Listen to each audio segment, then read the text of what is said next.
இன்றைக்கி நம்ம evening time snacks உருளைக்கிழங்கு போண்டா எப்படி செய்யலான்னு பார்க்க போகிறோம். போண்டா செய்கிறதுக்கு முதல்ல உருளைக்கிழங்கு மசாலா ரெடி பண்ணணும், அப்புறம் ஒரு மாவு ரெடி பண்ணணும். வாங்க எப்படி செய்கிறதுன்னு பார்க்கலாம்.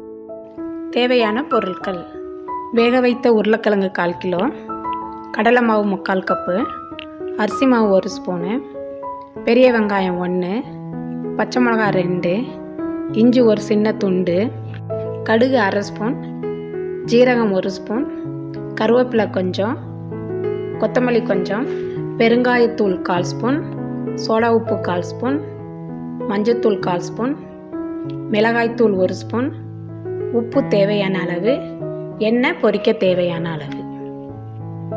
ஃபஸ்ட்டு உருளைக்கிழங்கு மசாலா எப்படி செய்கிறதுன்னு பார்க்கலாம். இப்போ நம்ம வேக வச்ச உருளைக்கிழங்கை மசிச்சு எடுத்துக்கலாம்.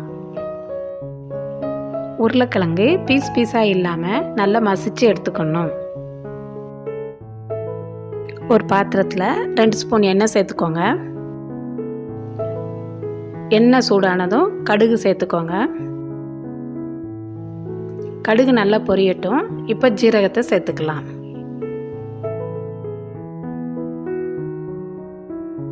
கடுகு ஜீரகம் பொரிஞ்சதும் நல்லா பொடிசாக நறுக்கிய வெங்காயத்தை சேர்த்துக்கோங்க. வெங்காயத்தை 20 செகண்ட் வதக்கிக்கோங்க.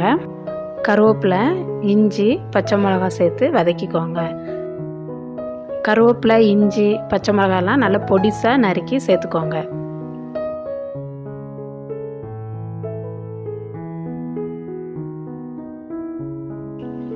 மஞ்சத்தூளும் தேவையான அளவு உப்பும் சேர்த்துக்கோங்க.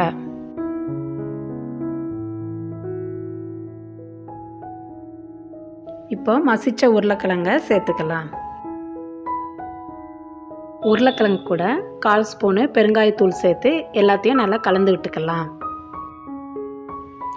உருளைக்கிழங்கு போடுறதுக்கு முன்னாடியே உப்பை சேர்த்துக்கோங்க. அப்போ தான் உப்பு உருளைக்கிழங்குல நல்லா மிக்ஸ் ஆகும்.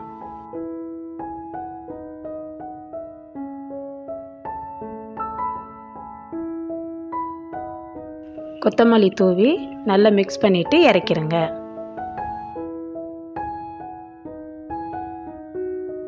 இந்த மசாலா நல்லா சூடு ஆறட்டும். அதுக்குள்ளேயே நம்ம போண்டா மாவு தயார் பண்ணிக்கலாம்.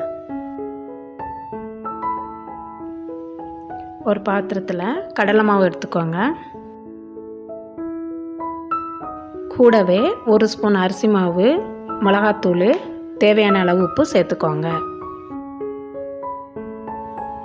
எல்லாத்தையும் நல்லா கலந்து விடுங்க. கொஞ்சம் கொஞ்சமாக தண்ணி ஊற்றி மாவை நல்லா கலந்து விடுங்க. மாவில் கட்டியெல்லாம் இல்லாத மாதிரி நல்லா கலந்துக்கோங்க. ஒரு சிட்டிகை சோடா உப்பு சேர்த்துக்கோங்க. சோடா உப்பு சேர்க்காமலும் போண்டா செய்யலாங்க. சோடா உப்பு சேர்த்தா இன்னும் போண்டா நல்லா வருங்க. பாருங்க, மாவு இந்த மாதிரி இருக்கட்டும். மாவில் ரொம்ப தண்ணி சேர்த்துறாதீங்க. இப்போ நம்ம எண்ணெயை காய வச்சிடலாம். எண்ணெய் காயட்டும். அதுக்குள்ளேயே நம்ம மசாலாவை உருண்டை பிடிச்சி எடுத்துக்கலாம்.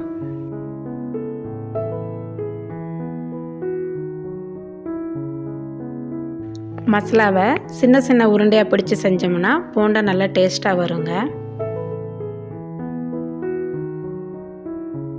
இப்போ நம்ம உருண்டை பிடிச்ச மசாலாவை மாவில் முக்கி எண்ணெயில் போட்டு பொரிச்சு எடுத்துக்கலாம்.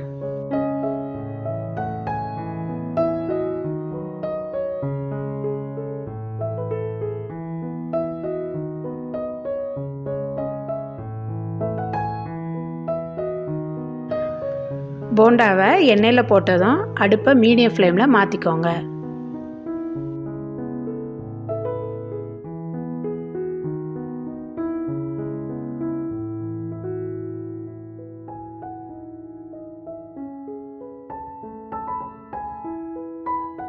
போண்டாவை அப்பப்போ திருப்பி விட்டுக்கோங்க.